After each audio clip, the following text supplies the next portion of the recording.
folks. 13-3 here into our second season with our guest, Chippewa Steel head coach and general manager, Casey Mignone. This episode is sponsored by Market & Johnson, Parker Insurance, Valley Sports Academy, Northwoods Therapy Associates, and Chippewa Valley Orthopedics and Sports Medicine, which has been committed to the healthcare needs of patients in western Wisconsin since 1954. The orthopedic surgeons and athletic trainers serve many area schools. Mogi. Hey, this is a really cool day for us. We're at the Chippewa Area Ice Arena, and Northern Michigan Wildcats just pulled up. They're going to be doing a practice here, and then the Chippewa Steel will be on the ice after that. And Coach Mignone has been gracious enough to give us a couple minutes of his time here to talk about his team. So thanks for having us, Coach. Thanks for coming, guys. Like I said, it's usually pretty quiet here at the rink during the week, so nice to have a little action. Thanks for coming. Absolutely. You're welcome. Eastern part of the United States. You grew up in New Jersey. Devils fan? Absolutely. Yep. Devils winning the Cubs, Brodeur, Stevens, Niedermeyer, Rafalski, Patrick Elias, my favorite player growing up. But yeah, we had some spoileds. And you don't really know that until you grow up and they don't win for a long time. So looks like they're on the way back though. But yeah, Devils fan for sure. So I'm a Minnesota fan, and we never felt that that level of ecstasy with the Stars or the Wild at this point. But yeah. I'm so lucky enough. Giants, Yankees, Devils. So we've had our fair share of wins, which is nice. So good for you. What brought you into the sport of hockey then? Yeah, funny enough, grew up in New Jersey and was a big baseball, soccer athlete. Was on skis very young, 2 years old. My parents were big skiers, but hockey didn't start for me until later. I moved to Florida after second grade. My dad got transferred to Florida, and we got down there in the summer, and it was just, it was so hot. I couldn't be outside. I couldn't handle it, so I almost stopped playing baseball and soccer down there, and I actually started playing roller hockey and was playing a lot with my friends just on the street. And then we got into organized roller hockey indoors. And a year and a half later, halfway through fourth grade, my dad got transferred back to New Jersey, and there was no roller hockey. It was just ice hockey. And 10 years old, first time putting on ice skates, really, little bit as a kid playing on the pond, but essentially took over my life after that and my parents' life. So that's typically how it goes. Yeah. We didn't ski much after that. So it was hockey pretty much entirely from there on out. So it's kind of a late start for me. So once you did get started, I was looking at your hockey DB, and in high school, you ripped it up. You had 69 points as a junior, 84 points as a senior. So you're at 3+ points per game. Did you have any chances to play for any junior teams after high school? Not really. Wow. To be honest, there wasn't a lot of junior opportunities for me. I didn't really know a lot about junior hockey. My parents aren't not a hockey family. I had a late opportunity to potentially go to the Gunnery, which is a prep school in New England, as a post-grad. But the opportunity wasn't available. He had already given all of his letters of intent and said, "Hey, my hands are tied if everyone accepts," and that's kind of what happened. And again, I talk about it with my dad a lot, and we just didn't know, right? And I didn't even know to look maybe for another prep school to go to, right? So, after high school was college. That was the path that we only knew, and I went to Lebanon Valley on a bit of a recruiting trip, and I don't think they really expected me to come in there and be able to play as an 18-year-old kid. And I played every game of my college career, 100 games out. So that's a milestone for me that I'm pretty proud of, just coming in. And we had 25-year-old kids on our team, and I was 18 and was able to play from day one. I remember vividly. First or second day at school, they do the icebreakers. Everyone gets to meet each other, and there was me and three other hockey players in our group, and they were all, we were just talking about how old we are. They're 21. I was like, you guys are you guys are freshmen too? Like, it just, I didn't know. And it's just, I look back on it, a little bit and say, what could have been a little bit different for me? But I wouldn't change anything. It's led me to where I am now. And, I met some great people along the way and had some great experiences. And, but yeah, no junior hockey opportunities for me. So that's why I kind of covet being in this situation that I'm in. Sure. And I'm thinking about that where nowadays, I think every kid, looking to go to that next level is, so many kids need to take that extra step through juniors to get to that college level. But you never had that opportunity. Yeah, absolutely. Looking at those points, I'm like, holy cow, a year or two in juniors. Who knows where you'd be right now? And for me, I only started playing at 10, right? So, I mean, by the time I was a senior and then at Lebanon Valley, it was 8 years of organized hockey for me. So, wow. Yeah. Again, it's something that I do think about, but like I said, I'm really happy to be in this position that I'm in, that we can help kind of guide people along their journey. And, it's funny, the advisor situation, right? I'm probably someone that needed that, right? Because there's a lot of good ones out there that do their job and then are in it for the right reasons and help open doors, because that's all they can do, right? They can't walk you through it. You got to go and deliver once you're there. But for families and people that don't know the avenues that you can take to be a Division I hockey player, they're very helpful, right? Just to understand what the landscape looks like, because there's no other sport out there that has this this step right in between high school and college. So if you don't know, you're at a loss. Yeah. Well, speaking of the professional ranks, although it wasn't the NHL, you did have a stint in the pros. And so you've got a taste of what it takes to go from the different levels that you can pass on to your players. But talk about your jump from college to the pro ranks. Yeah, it's played in a few different leagues, had a couple different opportunities. And yeah, I mean, I think the one thing for me that I really took away from the pro hockey ranks was going to different teams and how you were received. Some better than others, right? And let's face it, at that level, it's your job, and you're there to maybe take somebody else's job, and that's not always the most comforting environment to walk into.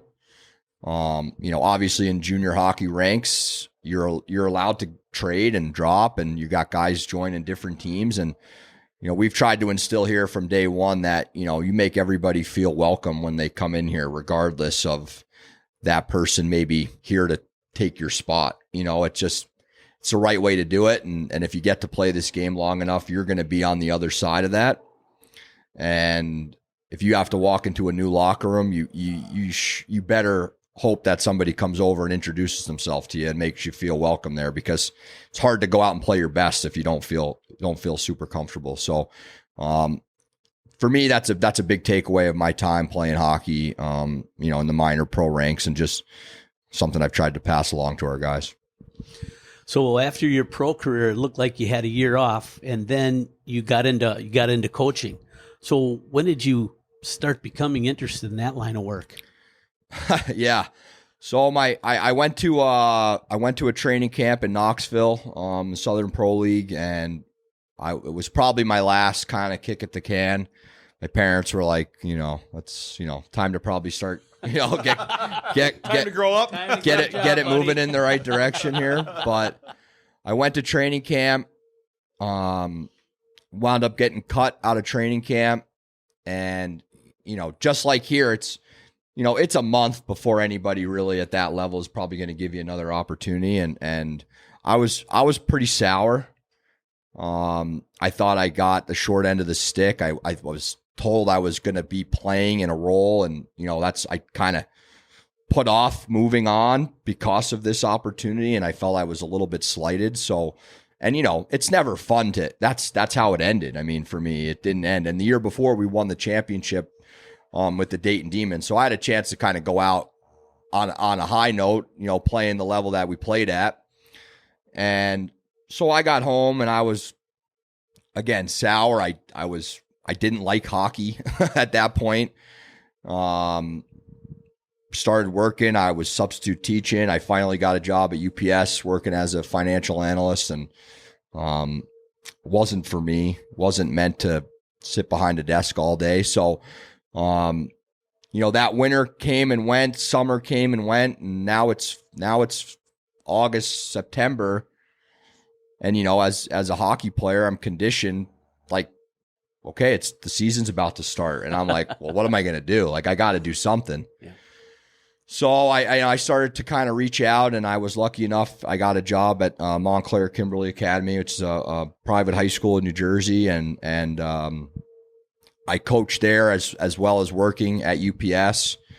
And I loved it. I loved it. It was kind of what I felt I was maybe meant to do. I caddied a lot in the summer as well when I was playing. I always felt I was a better caddy than a golfer. For whatever reason, I'm giving advice and I'm not even taking my own advice. You know what I mean? Kind of those things. So, so you were not coachable as well. No, I was coachable to other people. I wasn't coaching myself, right? That's kind of the thing. But yeah, so that season ended. I continued to work throughout the summer, and I decided that I was going to look for a job coaching hockey, and found that at Johnson & Wales University, a Division III school in Providence, and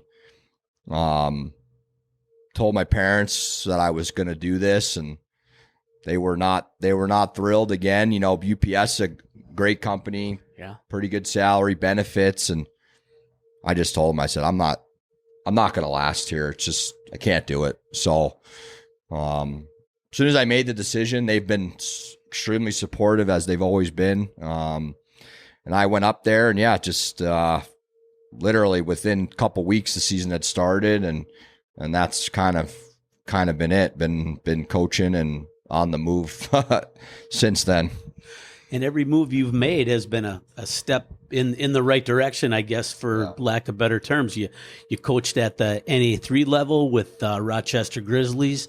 You were the associate head coach up in St. Cloud and in the NAHL, and now you're the head coach and GM of the Steel.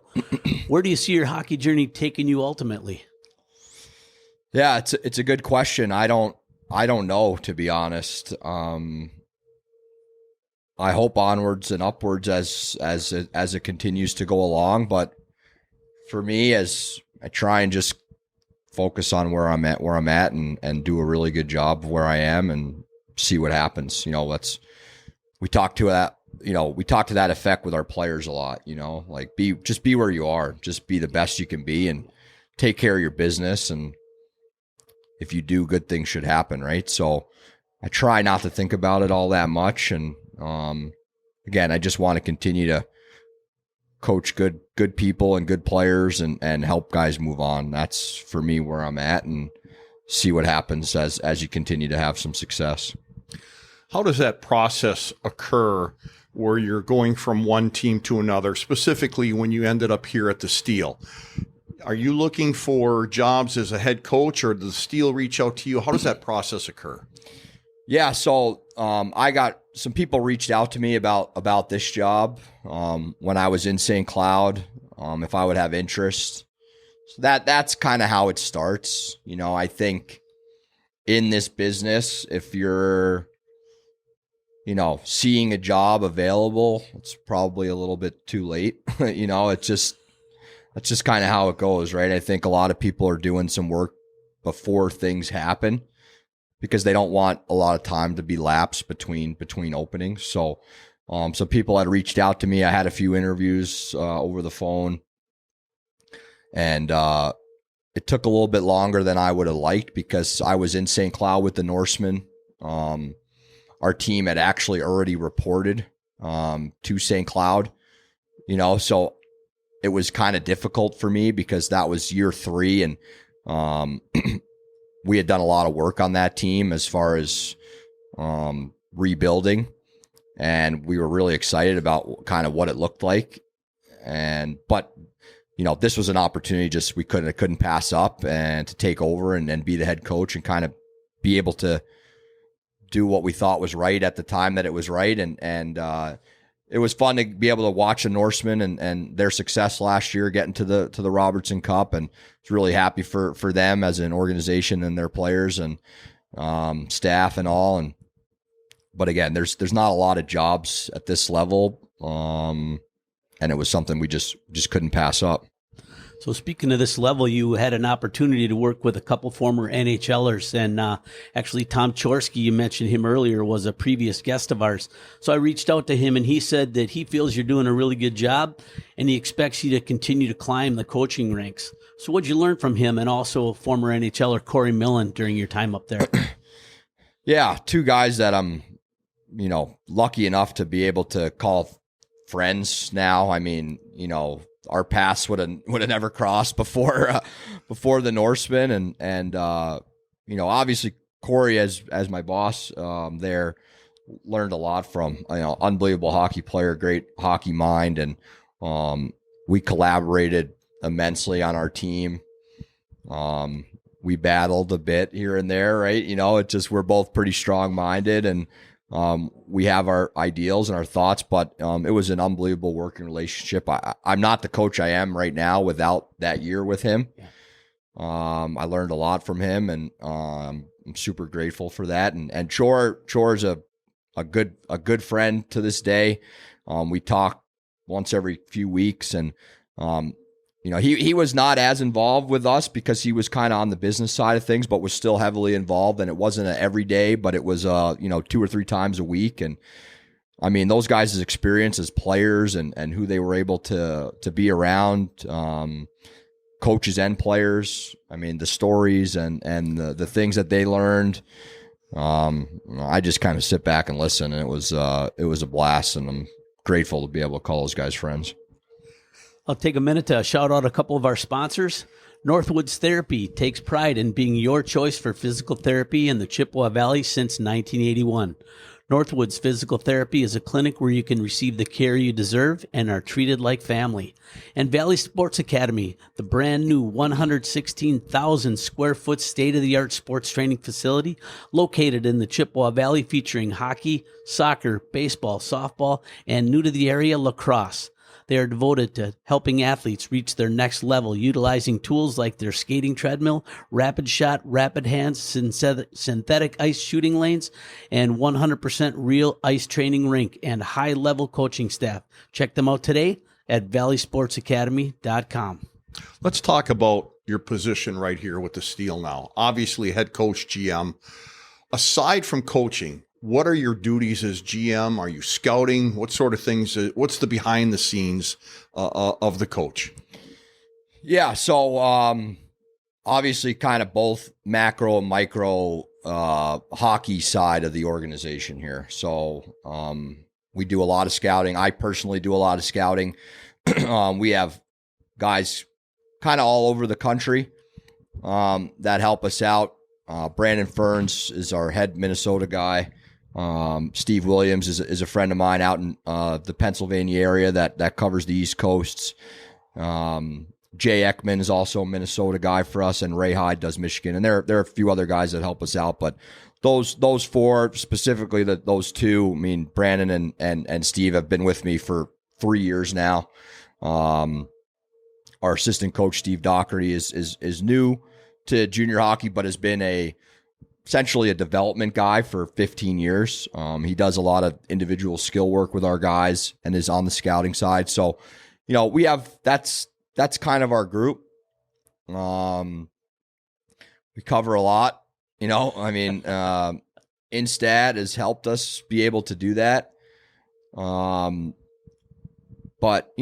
for me, the lifeblood of this organization is the players, right? And, you could be the best coach in the world, but if you don't have the players, it's going to be difficult. So we spend a lot of time on recruiting, and we think it's arguably one of the most important aspects of building this team. Well, you just returned from a showcase in Pittsburgh. So what level of player were you looking at, and did you see anybody that So that was actually the top prospects tournament for the North American Hockey League. So those were our players playing in a bit of an all-star style event. Nice. with a lot of college coaches there, doing some recruiting. So we're there, we do meetings there, and we help our players continue to get on the radar of colleges. So not a lot of scouting for us going there, but there is scouting of our players there. Okay. Day to day in the coaching life. What's a day for a Chippewa Steel player and the coach on a weekly basis? Yeah, so we're, as a staff, we're here about 8 a.m. every day. Our days vary a bit. The players, Monday and Wednesday are working out 8:30, 9:30 for an hour at the YMCA right down the street here. After that, we're doing skills 10:30 to 11:15. And then we have team practice at noon for anywhere from an hour to an hour and a half, just depending on what the season, where in the season we are, what we're trying to get accomplished, how we are physically. And then, some video intermixed in there during the week. So that's a Monday, Wednesday. Tuesday morning, we have a skating instructor that works with our boys for an hour. They do just strictly edge work. Again, practice at noon, kind of the same regiment there. And then Thursday morning, it's yoga at the rink, practice at noon. Fridays, game day. We'll typically skate Friday morning, home days for 20, 25 minutes. The guys like to get on the ice. A lot of video in the middle there, individual team, special teams. So our guys are 3 o'clock. They're probably done for the day. There's a lot of volunteer work, helping out with the youth hockey in town. We do a lot of reading in the schools. We've partnered with Mason Company. We do some signings there. So the boys we try to keep them as busy as possible, but essentially 3 p.m. they're released from hockey duties essentially. And then, for us, depending on what day it is, we're driving over to Minneapolis to watch some high school games and continue to recruit. Keeping in mind that junior players can still be of high school age. Do you have any players on the team that are still high school age? And if so, how do they continue their high school education then? Yeah, we have a handful of guys still in high school. It all kind of depends. Some high schools, obviously, since COVID has happened, kind of offer an online program. So some of the kids are able to stay within their high school and just pretty much switch to full-time online. Other kids don't have that opportunity, so there are a bunch of different avenues out there that offer the online high school option. A lot of our guys use Apex Learning is just one of the companies out there that does it, and it allows them to kind of do schoolwork on their schedule, and they get stuff assigned, and it has to be done by the end of the week, and they have advisors and teachers that are available to them to help them out. But yeah, their schoolwork kind of is intermixed into the team schedule, which is the nicest part about Apex. They can do that on their time. Sometimes the high school programs, they want them still on, some sort of timetable with the school, which obviously makes things a little bit more difficult. So every school and every kid has a different option potentially.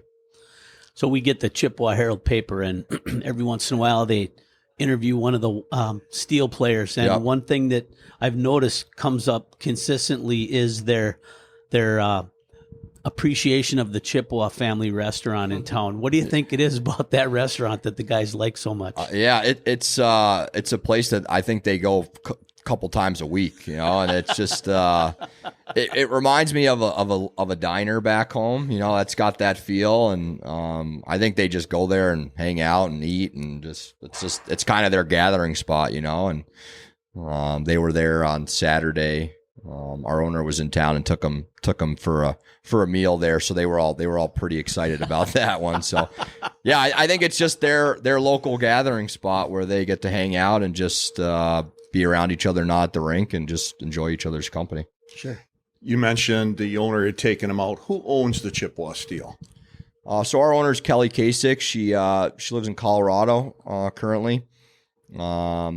She's the sole owner of the team, and yeah, she's been in town here pretty recently. Yeah, she bought the team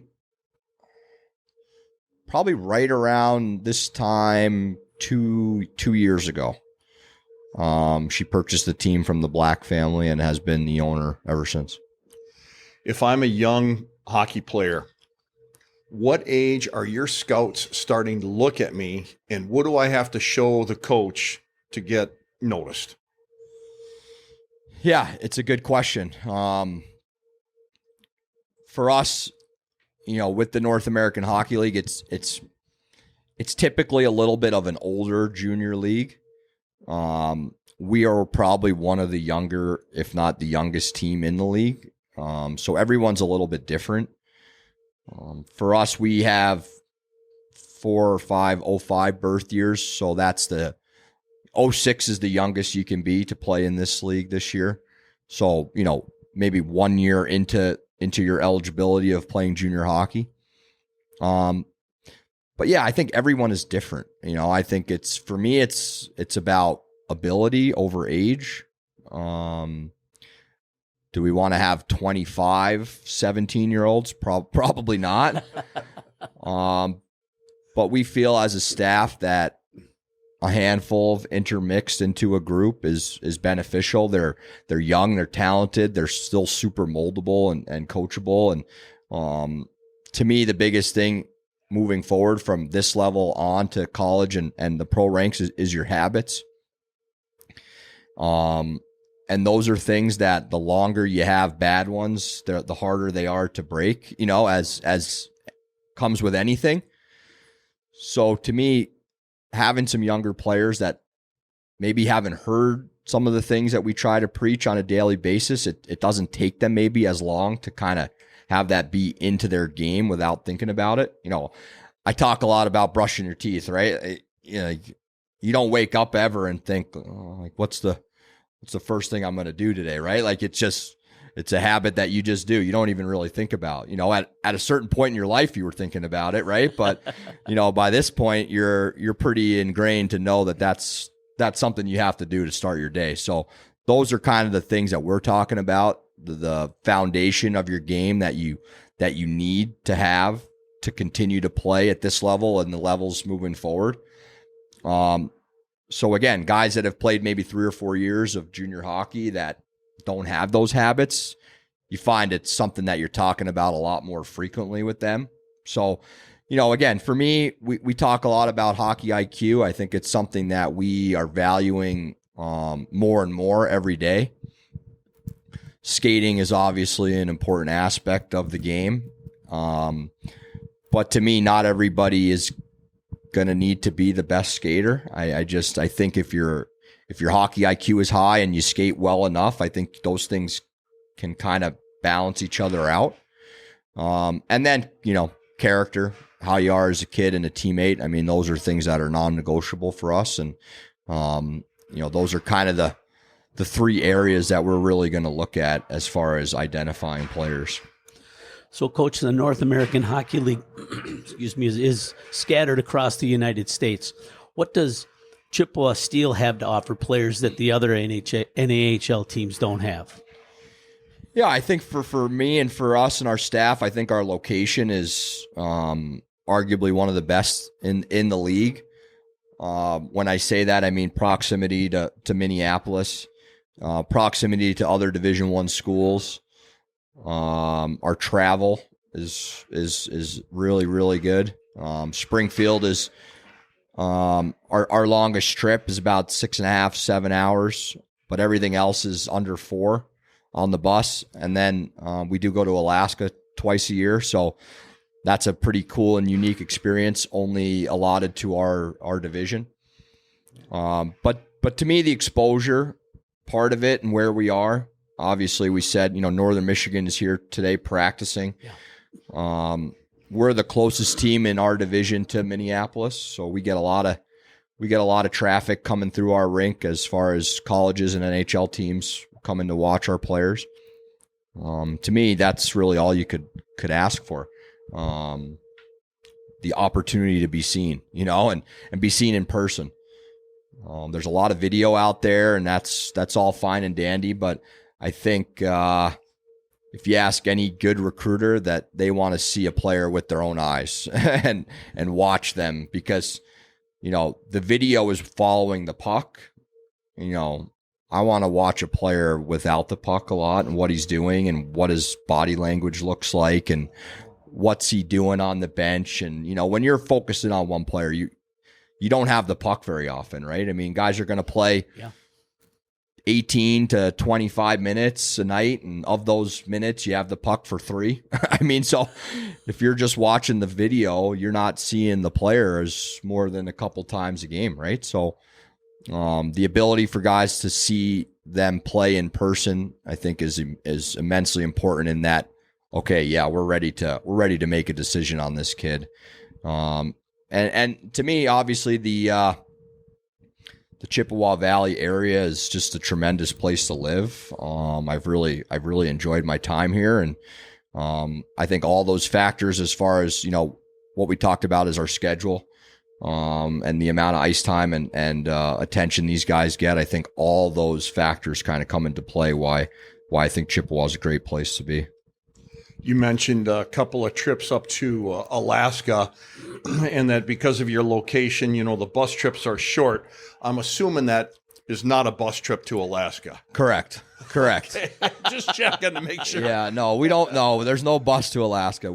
So we'll leave. Typically, we leave at about 2 a.m. from here via bus to Minneapolis. We're on a flight, Minneapolis typically to Seattle to either Anchorage or Fairbanks, depending where we are. So that's that Wednesday of travel. We'll practice Thursday, play Friday, Saturday. Typically it's Fairbanks. That's kind of where we've started our trips. And then, off Sunday, practice Monday, travel again Tuesday. So we'll fly from Fairbanks to Anchorage, and then depending on who we're playing, we'll either be in Anchorage or we'll have to bus down to Kenai, which is one of the most spectacular rides you've ever seen in your entire life. It's unbelievable, and it's an experience our players are lucky to have.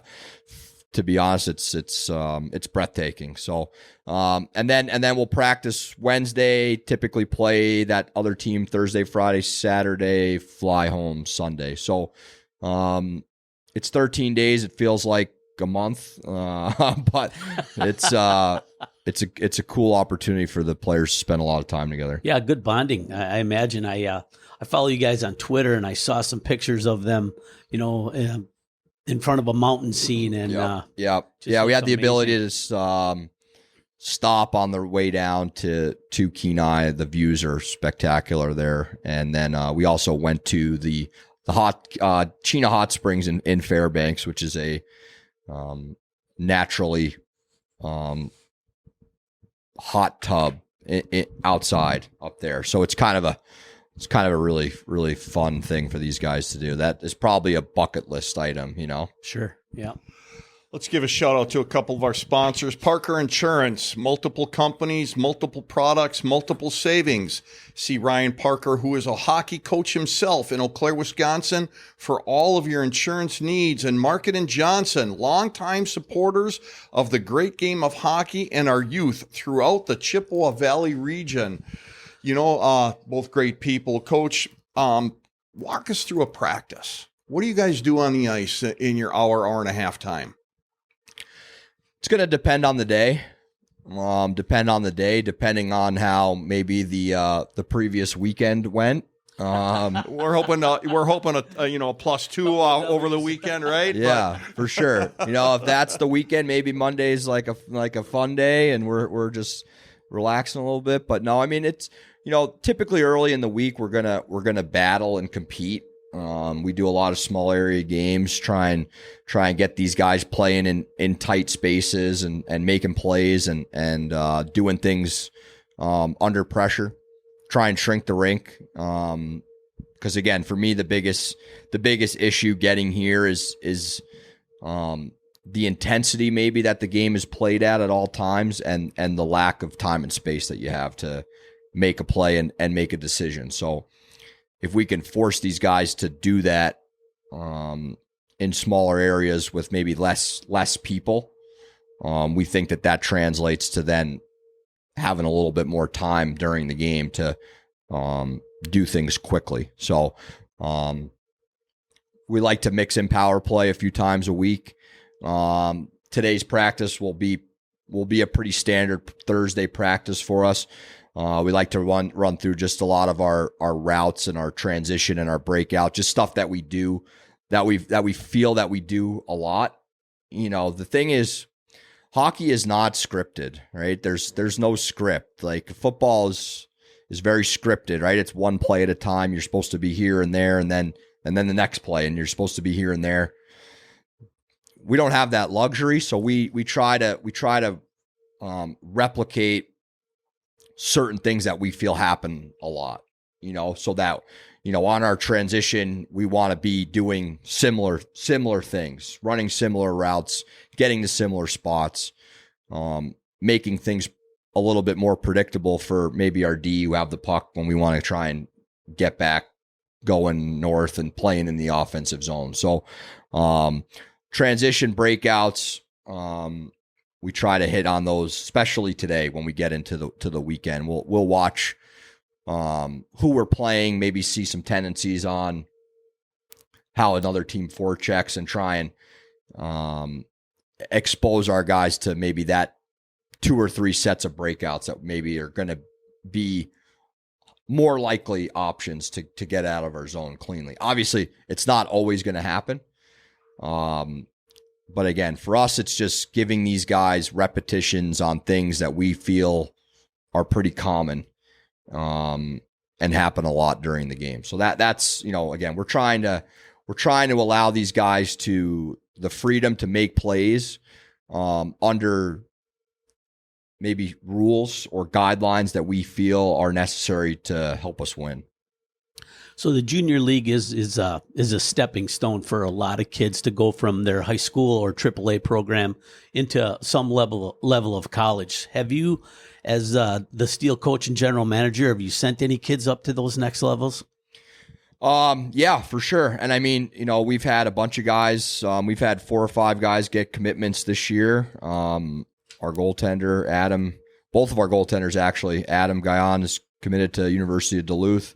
Carter Wishart, Colgate, Joey Sylvester, Wisconsin, Cosmo Suzuki, Lake State. We have a few other guys that are already committed.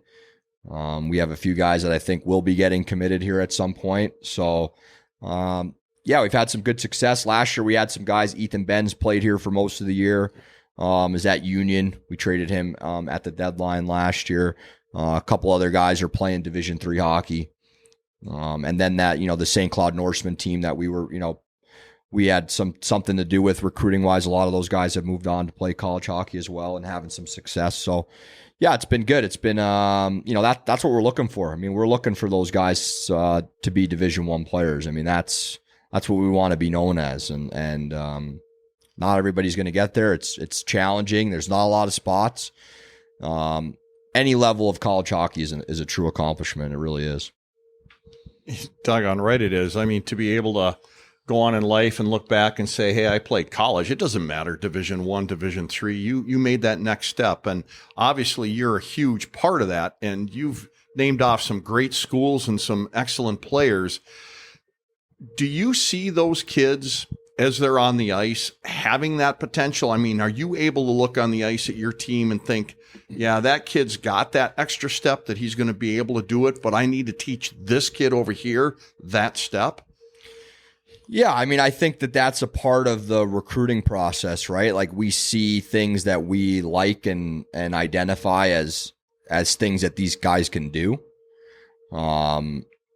It's our job as coaches to help them with the things that they can't do or struggle with, right? And that's maybe just a part of playing hockey at a midget or a high school level, right? I mean, and they're not maybe expected or required to do some of those things, right? To be honest, most of it is defensively and without the puck, right? I mean, let's just face it, like high school hockey guys in Wisconsin or Minnesota are the better players. And I was the same way, are allowed to cheat the game a little bit, right? And because they know that the offensive production is what's going to allow them to win the games at that level.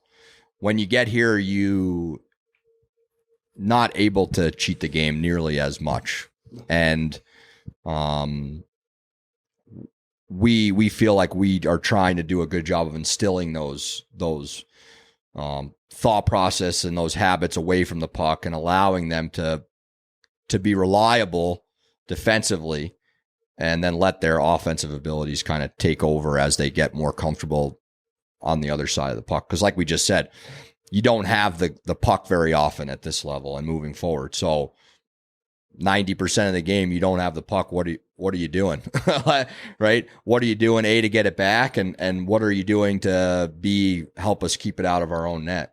So that's a lot of the game. So obviously the colleges are out here recruiting your kids, both D3 and D1.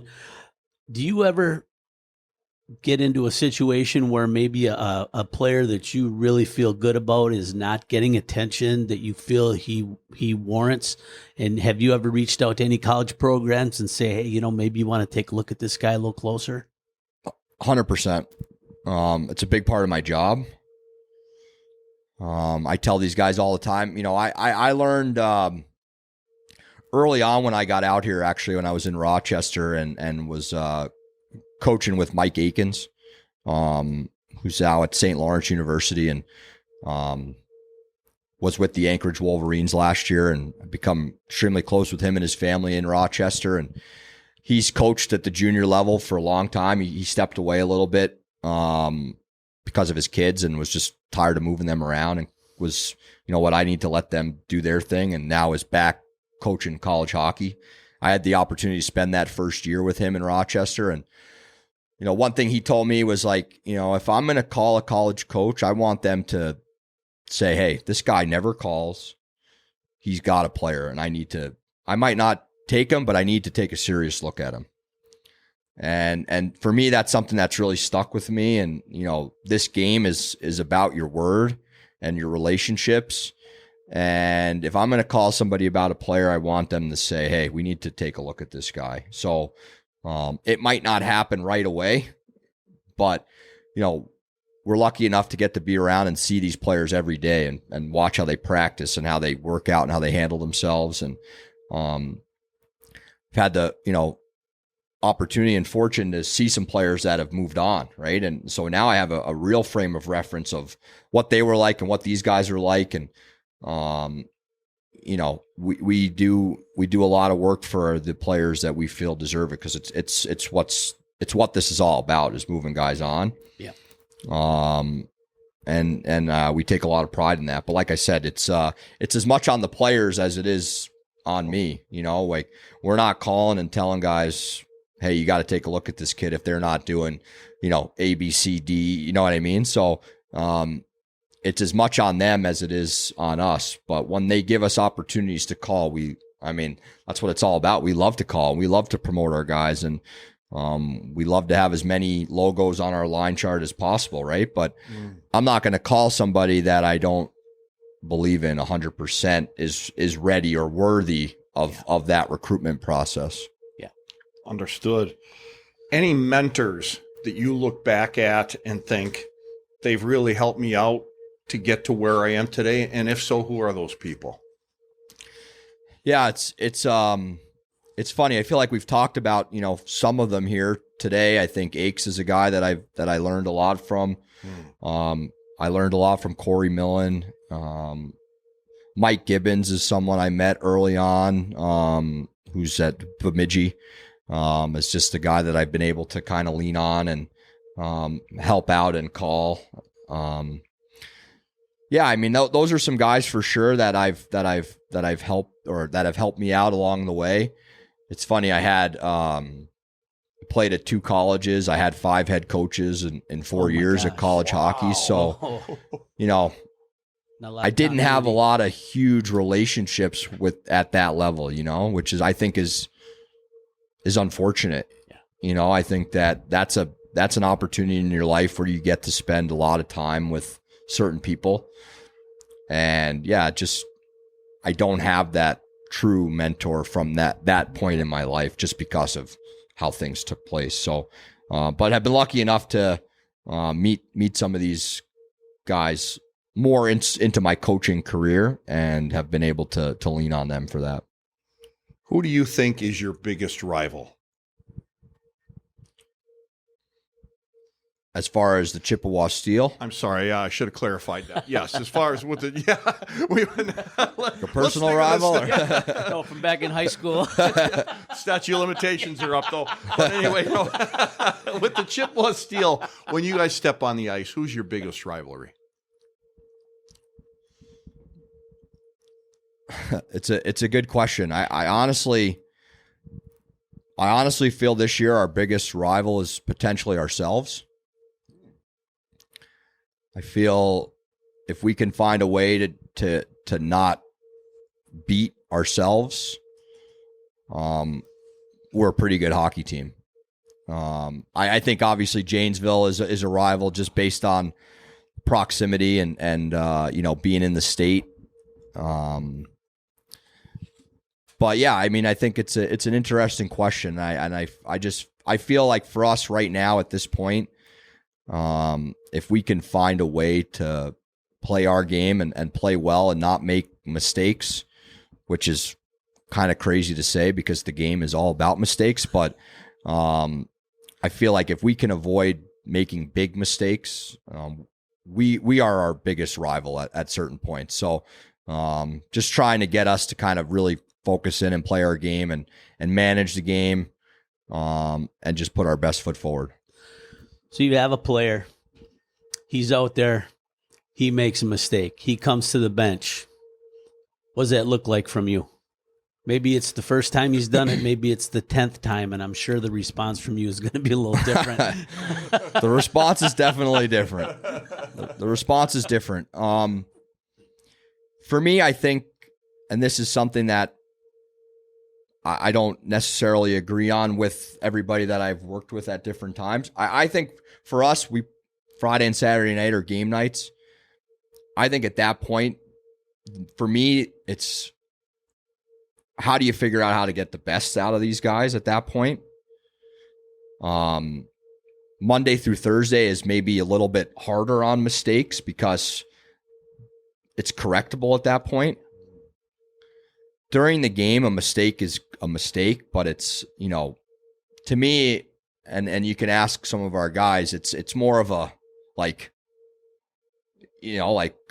come on, like, they know most, right? Like, we've talked about this, and that's a mistake that we can avoid, right? So, but the next shift is more important than what just happened. So to me, it's the ability to kind of turn the page and move forward. But like you said, the 10th time is a little bit different than the first or the second time, right? So,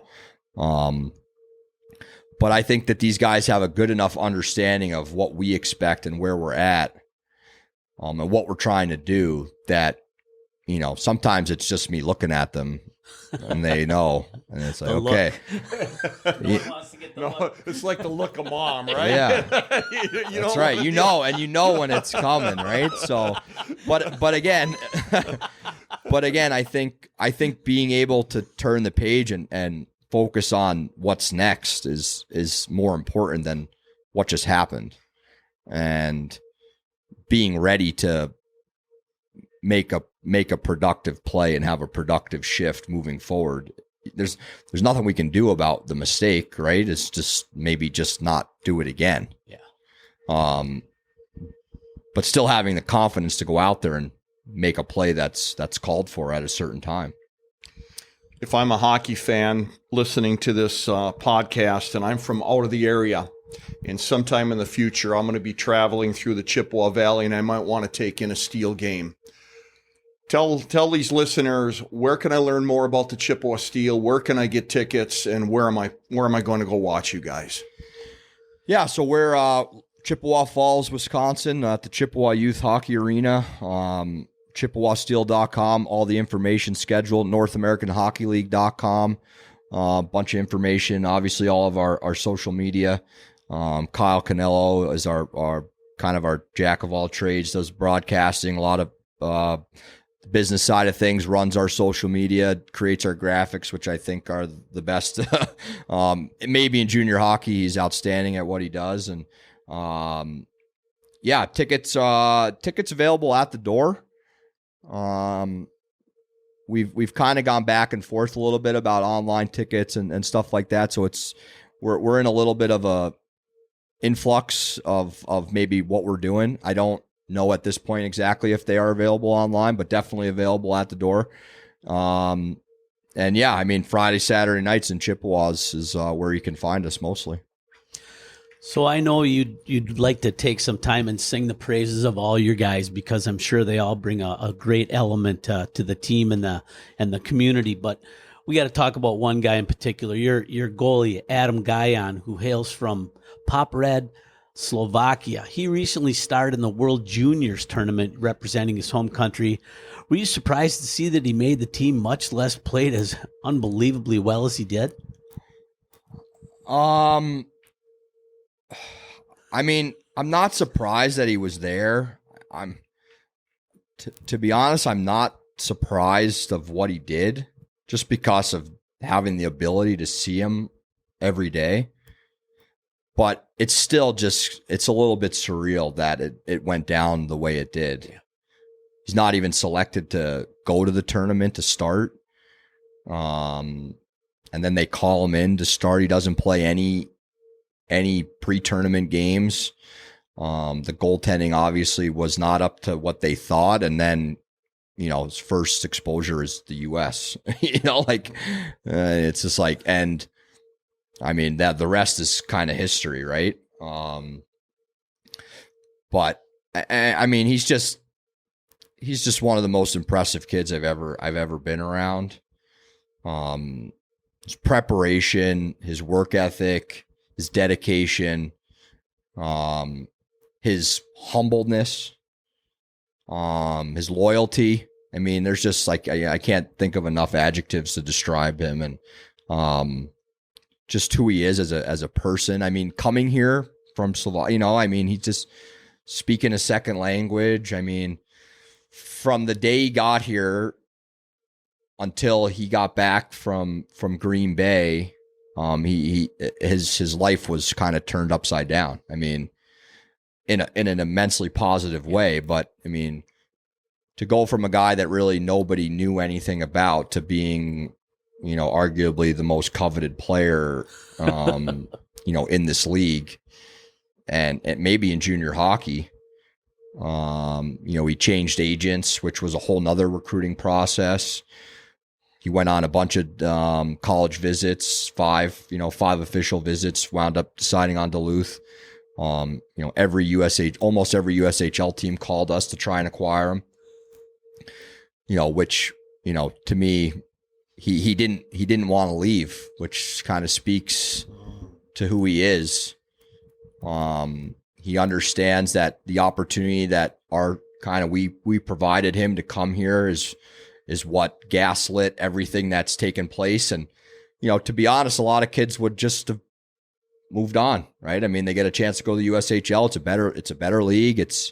But he wanted to be here and kind of finish what he started here. And to me, that's kind of all you need to know about him as a human. And, just so happy for him, and just watching him on there and seeing him play. I mean, it's just, like I said, is it surprise? I mean, if I said I wasn't surprised a little bit, I'd be lying, but, by no means was it out of the picture for him to do what he did. And, he's just that type of kid.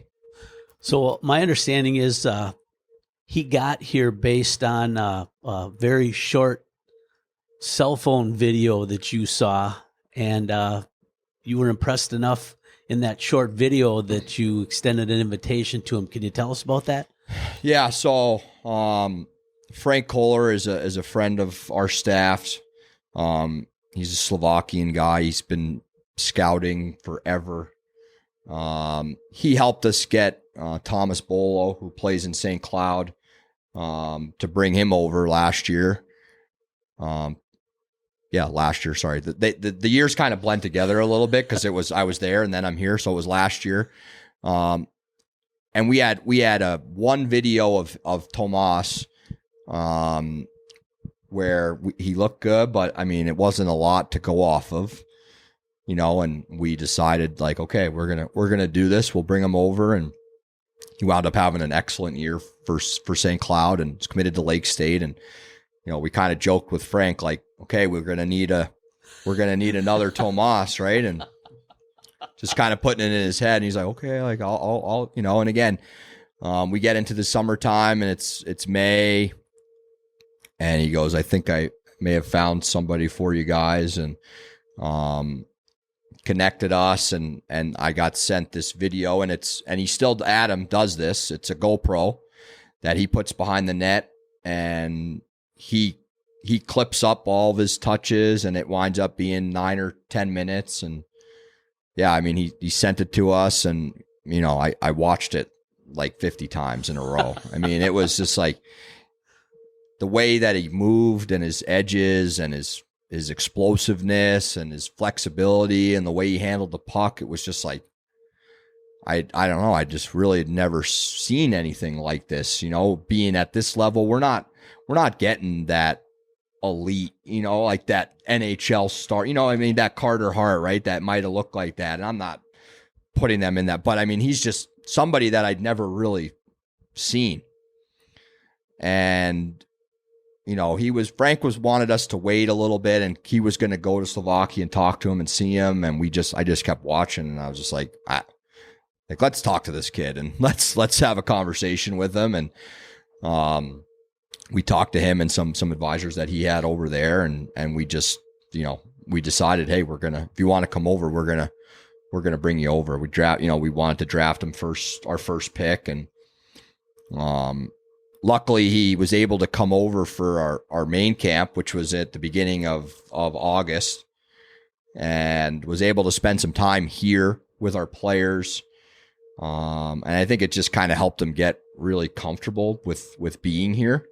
And he flew home, and then he came back at the end of the month. And I mean, that's kind of it. The rest is kind of history. So, yeah, it's been a pretty cool story to be a part of, and just to see how, to me, it just says a lot to kids out there, right? I mean, he's a player that nobody knew, and is, I think, currently the 4th ranked goalie on Central Scouting for the NHL draft this year. So, not bad. Not a bad find, Coach. Not a bad find at all. We again, we credit our staff and everybody. Brandon and Steve, those guys are behind the scenes doing just countless hours of work, starting relationships for us as a staff, and watching and identifying. And for us as a group, it's really awesome to see this kind of happen for him. And yeah, like I said, I mean, to me, it just speaks to, you just don't know, right? I mean, he's a kid that just put his head down and works, and that's all he cares about. And, when you get an opportunity, you got to be ready for it, and he proved that, that, to come here and open up all the doors that he's opened up for himself. So, yeah, it's really special. Yeah. Amazing story. Coach, this has been a pleasure. Thank you for telling your story and giving us terrific insight into the Chippewa Steel. We wish you the best of luck in the future. That's for sure. Thank you guys. You got a great hockey head on your shoulders. We appreciate talking to you. Yeah, appreciate your time. Thanks for coming. It was fun. So, all right. Thanks again to our featured guest, Casey Mignone. And a huge thank you to our audience. Special thank you to our sponsors, Market & Johnson, Parker Insurance, Valley Sports Academy, Northwoods Therapy Associates, and Chippewa Valley Orthopedics and Sports Medicine. Please follow us on Instagram and Twitter, and visit us on our website at thebreakoutsessions.com. And as always, folks, until our next episode, remember, stay on your inside edges.